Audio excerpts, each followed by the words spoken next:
Assalamualaikum warahmatullahi wabarakatuh. Selamat datang di Live Unpad, mata kuliah Pancasila. Salam Pancasila. Saya Mursal Maulana. Dalam kesempatan ini akan memaparkan pokok bahasan Pancasila dan nilai keadilan.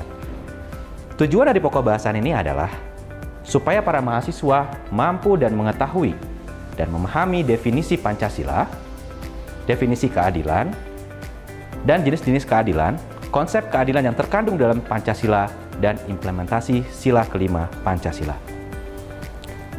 Sebelum membahas nilai keadilan yang terkandung dalam Pancasila, teman-teman mahasiswa telah mengetahui bahwa Pancasila merupakan pandangan hidup atau the way of life dan ideologi bangsa Indonesia, yang artinya bahwa semua tingkah laku dan tindak perbuatan setiap warga negara Indonesia harus dijiwai dan merupakan pancaran dari semua sila Pancasila.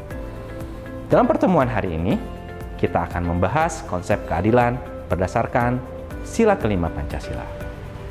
Hakikat sila kelima terdapat pada pembukaan Undang-Undang Dasar 1945 pada alinea kedua yang berbunyi, dan perjuangan kebangsaan Indonesia telah sampailah pada saat yang berbahagia dengan selamat sentosa mengantarkan rakyat Indonesia ke depan pintu gerbang kemerdekaan negara Indonesia yang merdeka, bersatu, berdaulat, adil, dan makmur. Apakah teman-teman mahasiswa telah mengetahui definisi keadilan itu sendiri? Keadilan berasal dari kata adil. Menurut Kamus Besar Bahasa Indonesia, adil adalah tidak sewenang-wenang, tidak memihak, tidak berat sebelah. Di Indonesia, keadilan digambarkan dalam Pancasila sebagai dasar negara, yaitu keadilan sosial bagi seluruh rakyat Indonesia. Setelah mengetahui definisi keadilan, selanjutnya kita akan membahas jenis-jenis keadilan itu sendiri. Menurut Aristoteles, keadilan dikategorikan dalam 5 jenis. Yang pertama, keadilan distributif, yaitu perlakuan kepada seseorang sesuai dengan jasa yang sudah dilakukan. Yang kedua, keadilan kumulatif.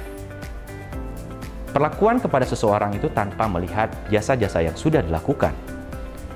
Yang ketiga, keadilan korektif.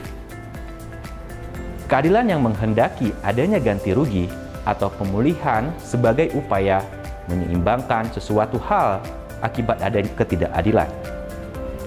Yang keempat adalah keadilan kodrat alam, yaitu perlakuan kepada seseorang yang sesuai dengan hukum alam itu tersendiri. Dan yang terakhir, yang kelima adalah keadilan konvensional, yaitu keadilan yang ditetapkan lewat sebuah kekuasaan yang khusus, misalnya sebuah negara.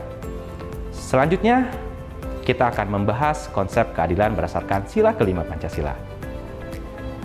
Manifestasi dari sila kelima ini adalah setiap warga negara Indonesia berhak mendapatkan perlakuan yang adil dalam bidang hukum, politik, sosial, ekonomi, dan kebudayaan.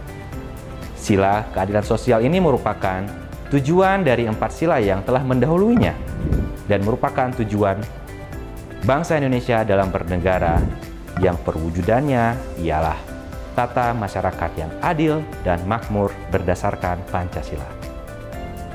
Sebagai bagian terakhir dari sesi materi hari ini, selanjutnya kita akan membahas implementasi sila kelima Pancasila, yaitu keadilan sosial bagi seluruh rakyat Indonesia, yang butir-butir pengamalannya telah diatur di dalam ketetapan MPR nomor 2 tahun 1978 dan sudah diperbaharui setelah reformasi dengan ketetapan MPR nomor 1 tahun 2003. Butir-butir pengalaman Pancasila, khususnya sila kelima, adalah sebagai berikut.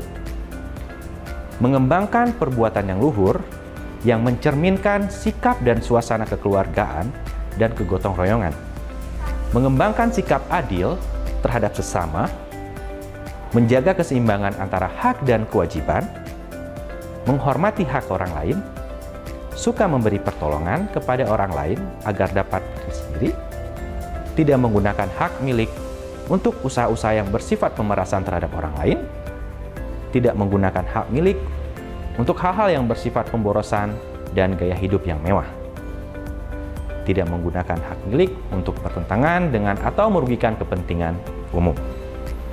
Demikianlah paparan tentang Pancasila dan nilai keadilan. Sampai bertemu lagi di live 4 dengan pokok bahasan lainnya. Terima kasih. Salam Pancasila. Assalamualaikum warahmatullahi wabarakatuh.